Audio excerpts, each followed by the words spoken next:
All right, so it's 7 o'clock on Tuesday, September 6th, 2022, and I'll call the meeting to order.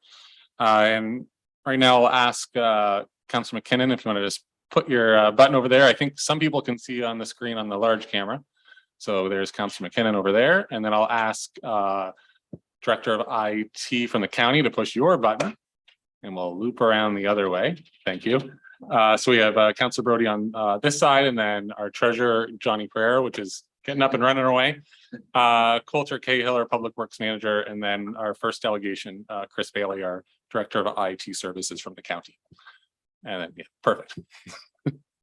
Alrighty, so before we get into the minutes of the previous meeting, I just want to I hope everybody had a great Labor Day long weekend and enjoyed the summer, as you know, we all know it's the official end of the summer when Labor Day hits. As well as hopefully all the kids that went back to school today had a great day, and then all the kids that are going back tomorrow, because apparently there's PD days on the Tuesday of Labor Day nowadays. So a lot of kids will be going back tomorrow at Adelaide WG McDonald, as well as the local high schools as well. So we have the minutes of the previous meeting, and those were all the way back on August 8th, 2022. Mover and seconder for those, and this is going to be easy. We have two councillors, so we got Councillor Brody and Councillor McKinnon. Both go back and forth. All those in favor, and that's carried. And at that note, Deputy Mayor Hendricks and Councillor Clark are unable to make the meeting tonight. So we'll jump into the first delegation, and that is the FTC broadband project, and we have Chris Bailey from the county. I'll hand it over to you and you can introduce Grant as well. Perfect. Thank you, Mr. Mayor. Through you to members of council. I'm going to give you a brief overview of the Ontario Connects OSIP program, and then I'm going to turn it over to Grant, who can get into some of the details from the North Frontenac side. The Government of Ontario has committed nearly $4 billion to connect every region in Ontario to reliable, high-speed internet by the end of 2025. To connect communities across the province, Infrastructure Ontario led a new innovative procurement process that started in summer 2021. The transparent and competitive process enabled internet service providers to bid for provincial subsidies through a series of reverse auction events for defined geographic areas based upon requirements for high-speed internet infrastructure deployment. As part of this program, a designated primary contact is required for each township and municipality. After discussions with CAO Morgan Calvert, I'm going to be serving as the primary contact for Adelaide Metcalfe, and Coulter will be the primary contact for road occupancy permit requests. This program split Middlesex County into 3 geographic areas referred to as lots. These lots were determined by the province and were included in the competitive bidding process. Adelaide Metcalfe is situated within 2 of the Middlesex County lots, and they will be serviced by North Frontenac Telephone Company and ExploreNet Communications. I have requested information from ExploreNet. I haven't heard back yet. Once I do have that, I will be sharing that information with the township, maps and things like that. Grant from North Frontenac is here today to discuss their proposed build out. Before I pass it off to him, I'd be happy to answer any questions, but he can fill you in on more of the specifics in terms of the build out in part of Adelaide Metcalfe. Is there any questions at all? Nope, seeing none. We'll hand it over to Grant. Thank you. I'll turn it over to Grant.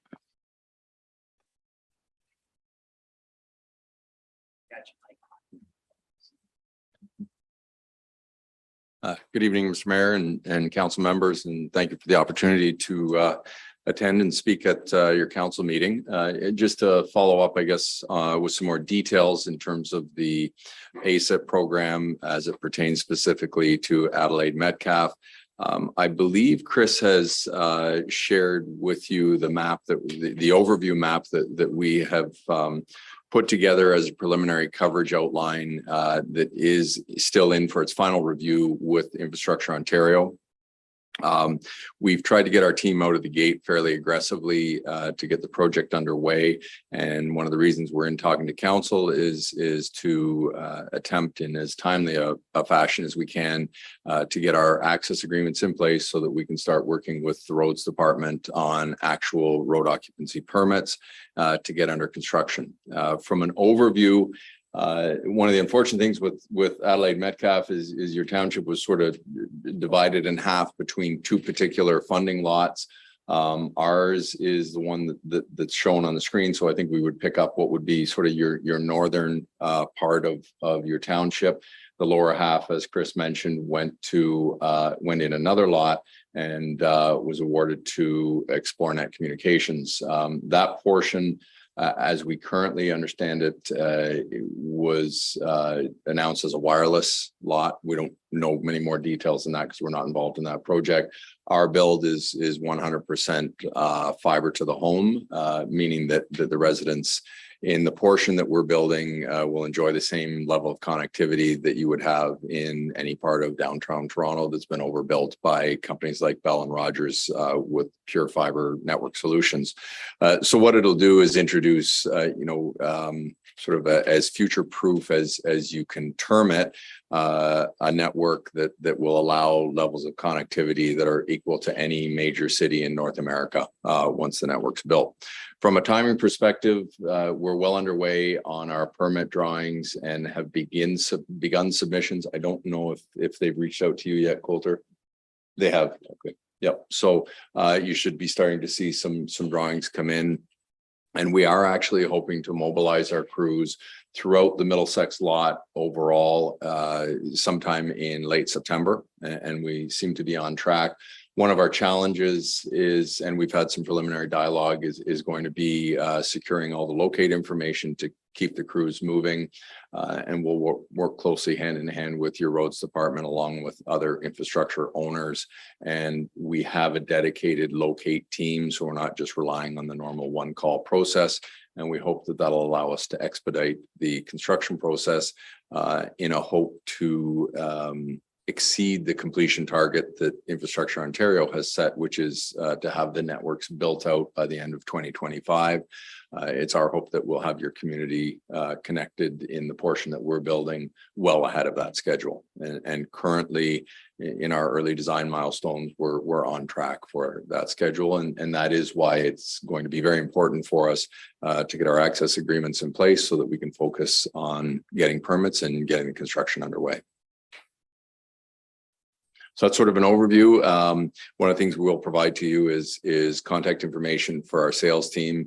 If there's inquiries initially, what we'll recommend is that the township direct any inquiries to we have a sales@NFTC Telecom email. It's a central email that's managed by our hands-on sales team. It'll be assigned to a specific individual and they'll be able to follow up on a customer by customer basis with any information that they have, including things like product offerings, as well as scheduling as to when we get through their neighborhood.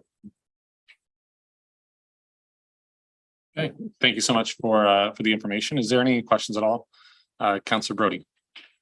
So just one. So looking at this map, so all the blue lines is going to be new fiber lines, correct?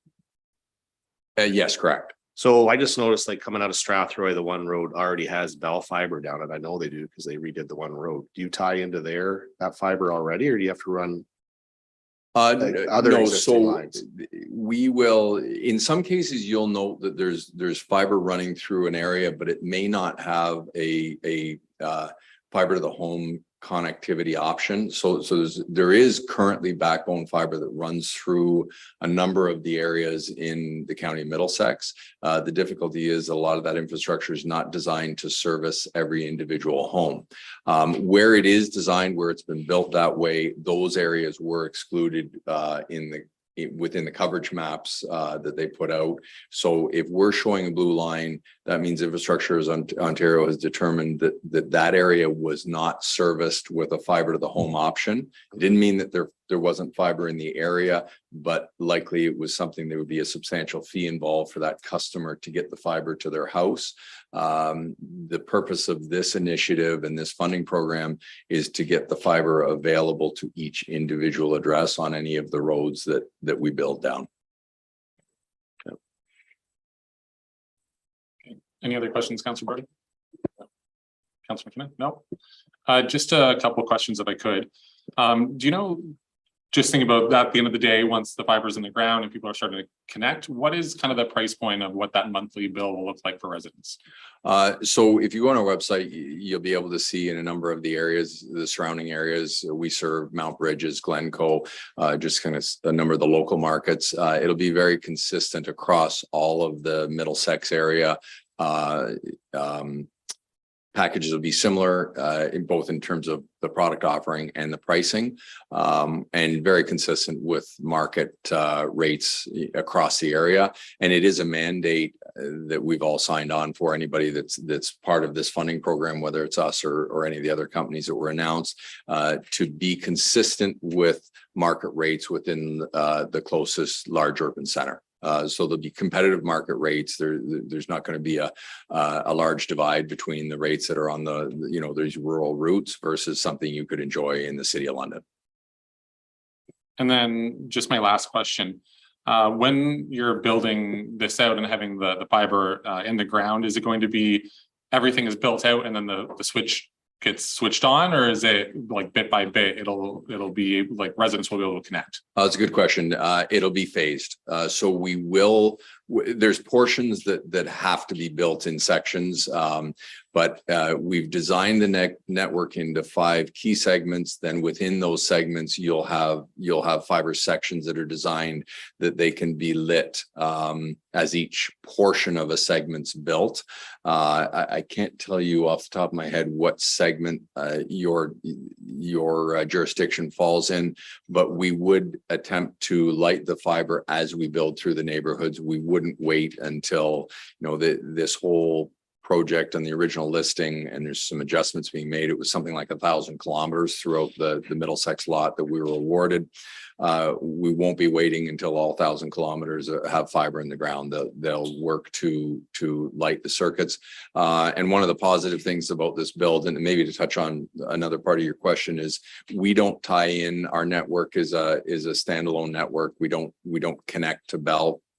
We take our traffic back to our core network in Toronto, just like Bell does, or Rogers, or ExploreNet. We will be actually connecting into the edge of our existing network that serves Mount Bridges, Glencoe, and some of the surrounding rural areas that were expanded through one of the other funding programs for Southwestern Ontario, the SWIFT program. So that gives us the ability to liven the network as we go, as opposed to a brand new deployment where it's a little more sophisticated in terms of the work that you have to do to get the network up and running. Okay, excellent. There's another question. So I want to thank you so much for coming out and also investing in Adelaide Metcalfe in the County of Middlesex. This is great news for our residents. Great. We appreciate the opportunity and look forward to working with everybody. Okay, thank you. Thank you. And if you want, you can stick around for the rest of the council meeting, but I'm sure you have better things to be doing right now. So it's your choice. Okay, thanks. Thanks, guys. Thank you. All right. I did forget to ask if there's any declaration of pecuniary interest or general nature thereof. Seeing none. So we'll jump into the correspondence, upcoming conferences, seminars, and meetings. There's the Bridges Out of Poverty, and it's being held on Friday, September 16th in Coldstream. And I believe there's the RSVP date of September 9th, if anybody's interested in going. There's the Adelaide Metcalfe Community Improvement Plan, or CIP. That's the virtual open house, and that's on Monday, September 19th from 6 until 7. And then followed by our regular council meeting at 7 o'clock. And then our public meeting for the community improvement plan is going to be held on October 3rd from 6 until 7. And then we have a regular council meeting following that at 7 o'clock. Recommended readings: the Blue Water Recycling Association carbon negative refuse truck. Any questions on that one? No. Action required. Item number 2, the Ontario Sheep Farmers Livestock Guardian dogs. I figured I'd be looking this way. Councillor McKinnon, you got to push your button. All right, through you, Mayor Curtis, to Mike. Is 36209 our most current dog licensing bylaw? Offhand, I don't know the number, but that sounds familiar. Okay. It does. through the mayor to Councillor McKinnon. I'm not sure offhand. That does sound familiar. I can look into, but I know as part of the process when we're looking at the animal RFP, we do need to update that. And I would certainly take under council's direction these measures into the bylaw. It seems easy enough to add these into the bylaw. I was going to suggest that we defer this until we do a review of the bylaw because it is really outdated. So that would be my recommendation, that we defer it until our bylaw is reviewed and we can look at it at that time. Do you want that as a motion? So then we have it on the books. Yeah. I'll move that. Okay, seconder. Councillor Brody, all those in favor? And that's carried. Item number 3 is a resolution from the municipality of Huron Shores, and it's the OWDCP administration fee. Councillor McKinnon? Oh, you got to do that button thing again. I know they're asking for an increase, but in February of this year, the province just increased it from $30 to $50. So I'm not sure what we want to do with this. I took a look at, and actually right now we don't have an administrative fee. We just have the fee to the livestock evaluators. We haven't used them. I heard about it recently, but funny enough, we just had used it. North Middlesex requested one of our evaluators to go out to North Middlesex. I wouldn't say there's a lot of administration in this process, having done it previously. If they're straightforward and everything's submitted, it's simply their livestock evaluator going out, doing the process and submitting the form. So I don't know if it's warranted for a fee increase. That was my feeling as well. I didn't think it was warranted to raise it at this time. Item number 4 is a resolution from the city of Owen Sound, and it's the removal of municipal councillors under prescribed circumstances. I was for support. I was for support. Okay, so you're moving that. Okay, do you have a seconder? No. Okay. Oh, we don't have a seconder. I'm sorry. We'll move on to item number 5. It's a resolution from the town of Elmer, warming and cooling center policy.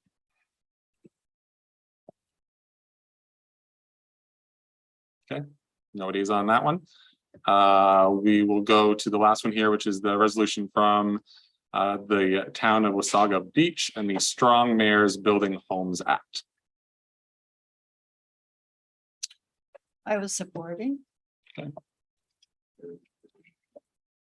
And I will I'll second that one for you, Councillor McKinnon. Okay, all those in favor? And that is carried. And I am confused as to what we're gonna file and or receive and file. So we'll give a motion for that, and then our clerk will fill in which one we're filing. Mover and seconder, Councillor McKinnon, Councillor Brody, all those in favor, and that's carried. Alrighty, so we'll jump into our staff reports, and the first one is BD Award Drain Branch 2022, accept of the petition and appoint of engineer, and we'll hand that over to Andrew Neely, which is on the screen. Thank you, sir. This project was, or this petition was received in August of this year. It is a petition to reconstruct the BD Award drain under the provisions of Section 4 of the Drainage Act. Through correspondence with the petitioner, it was decided that this was the best direction for reconstruction. Section 78 of the Drainage Act cannot be used to reconstruct this drain because award drains do not constitute a normal or a modern municipal drain. Award drains were constructed under the Ditches and Watercourses Act, which has been repealed. And as a result, we have to basically start from scratch. Notices have been sent out to landowners within the watershed of the drain, and at the time of the writing of this report, there were no concerns for this project. However, given that we are very early in the process, landowners still have the ability to submit petitions to expand the project beyond, or even submit concerns. And it is at this point that I recommend that council receives and appoints Breton and Associates to write a report to reconstruct the Beatty Award drain based on the petition received under Section 4 of the Drainage Act from the owners of Concession 12, Lot 7 of the former Metcalfe Township, and also to add a branch based on the petition received from Concession 12, Lot 7. Okay, thank you, Andrew. Is there any questions or comments at all? Okay, we have the recommendation in front of us. We have a mover and seconder, Councillor Brody, Councillor McKinnon. All those in favor? And that's carried. Okay, thank you, Andrew.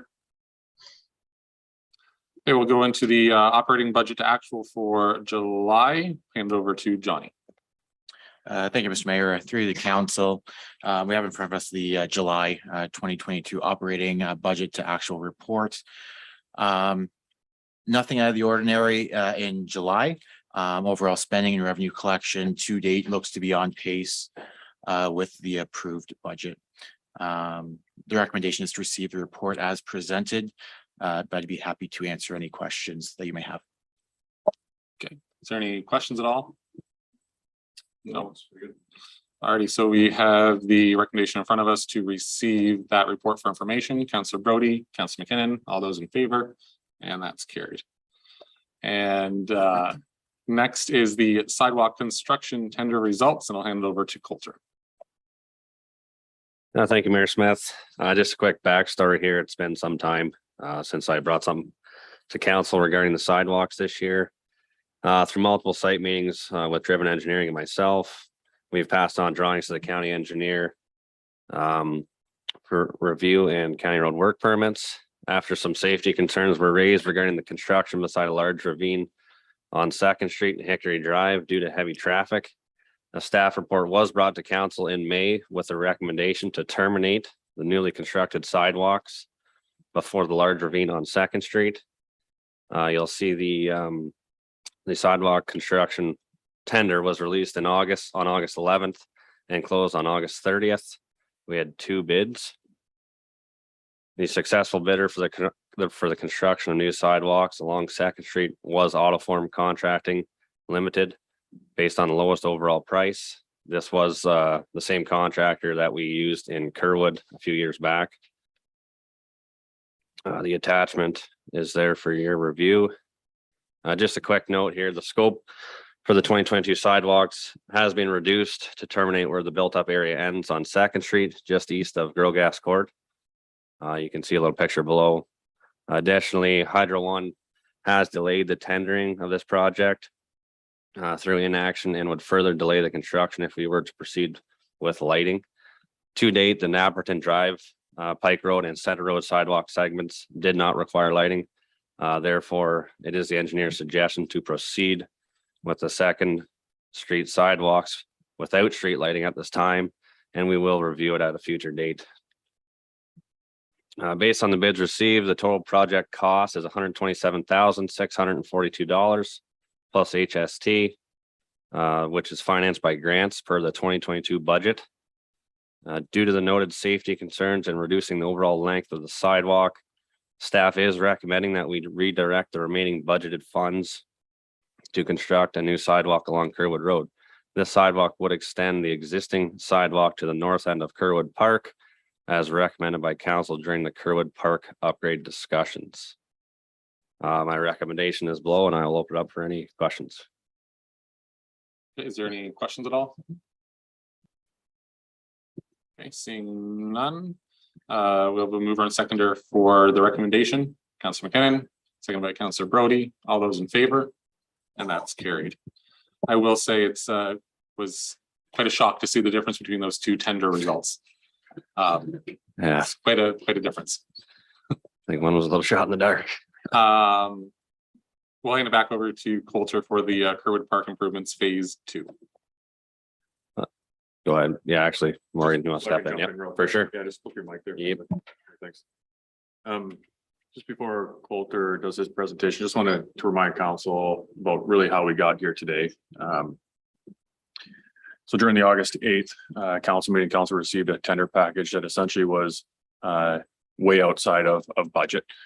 We generally anticipated the cost issues because we were seeing a lot of rising costs, supply chain issues and labor shortages around us. So what we ended up doing is including a process within the tender package to allow council to recognize that there are cost issues and to eliminate items or pieces of the project to get us back within budget. With regard to those components that were eliminated, that's what Coulter's presentation is about this evening. I also have to recognize that council asked us for a contract to be delivered to council this evening. Unfortunately, due to some timing and resource constraints on both sides, really, we weren't able to complete the finalized contract. However, we're still working towards a contract. We're not going to do this job without a contract. What we do have at the end of Coulter's presentation or staff report is a letter of acceptance that recognizes what council has eliminated, what we've worked with SPRIA to put into the contract package. And then Coulter's got another ask of council just so we can keep the project moving. However, at the end of the day, council is going to get what it wants. So Coulter, the other thing I have to say is thank you for putting the presentation together. I was absolutely on vacation last week. I gave Coulter maybe a very small outline and he just took it and ran with it. So thanks. Well, thank you, Morgan, and thank you, Mayor Smith. Yeah, like Morgan mentioned, I got just a quick presentation tonight on what phase 2 is going to look like after the last council meeting. Mike's going to actually run it if you can go to first page. Yeah, at the August 8th council meeting, council approved the following to issue the tender award to Frank Van Bussel and Sons Limited. And to confirm the tender from Frank Van Bussel and Sons Limited was over budget. As Morgan mentioned, to direct staff to develop a contract with Frank Van Bussel and Sons to eliminate items per the tender process and to bring back an agreement to complete the works for council's consideration. These are just some of the line items here that we worked with Spreets and Van Bussel to remove to get down to budget. A couple of the bigger ticket items was the parking lot. We reduced it, but we still kept a portion of it for accessibility. And the electrical was quite a big one. Again, we took that out of the contract and we inserted some padding for that light standard for now until further review. Next slide, Mike. This is what's included. I know the drawing might be a little hard to see, but we're still gonna get a pickleball court. We're gonna get new lines on the basketball court, the sidewalk along the Kerwood Road, as mentioned in my previous report, fencing along the Kerwood Road, backstop at the South Diamond to be replaced, paved portion of the parking lot for accessibility, paved walking path around the playground to promote accessibility as well. Both dugout structures will be constructed and the concrete in between both pavilions and some contingency there. Next slide, Mike. This is just a quick picture of what the pickleball court dimensions are going to look like. The actual court size is going to be slightly larger just to accommodate the playing area. That's good, Mike. Just zoomed in pictures of the parking lot, again, for accessibility and the walking path around the playground equipment. Some areas of the cedar trees that surround the park will be removed, but we are going to try and keep most of them. I know some of them are dying off, so we're just going to work with the contractor and try and keep as many as we can. That's just a quick snippet of the portion that will be cemented in between both pavilions. That should clean up any. It's just kind of an awkward area, so I know we had a lot of feedback from residents and council, so that should clean that one up. This is just a quick picture of one of the fencing options we have for the Kerwood Park.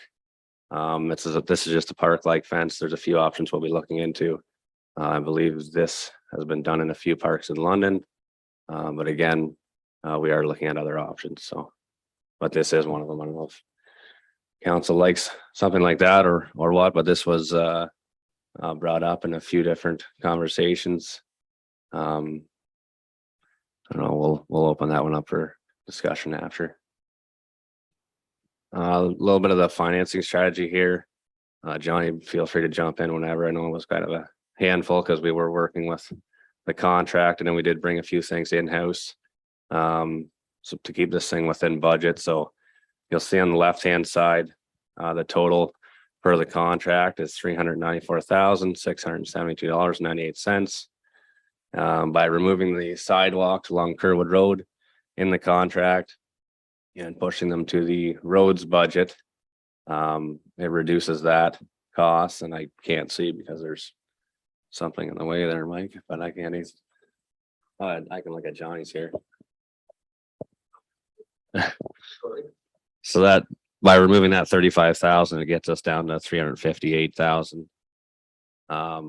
Plus some engineering. So the total cost for the park budget and the contract will be $387,561.22. And by bringing some of the line items in section B in-house, it will keep us within budget and still take care of a few other outstanding issues. And after talking with the contractor, they are hoping to start in September. Obviously waiting for the completion of the contract. And they are aiming to finish this fall. It's going to be a pretty tight timeline, but there's the possibility of dragging a few things through, but they are going to push to get it done this year. And staff will continue to pursue other grant opportunities as they arise. And staff will be working with the incoming council regarding the potential for phase 3 considerations and a washroom solution. The staff recommendation is below. I can open it up for discussion now. And yeah. Okay, thank you, Coulter. Is there any questions at all from Councillor Brody or Councillor McKinnon?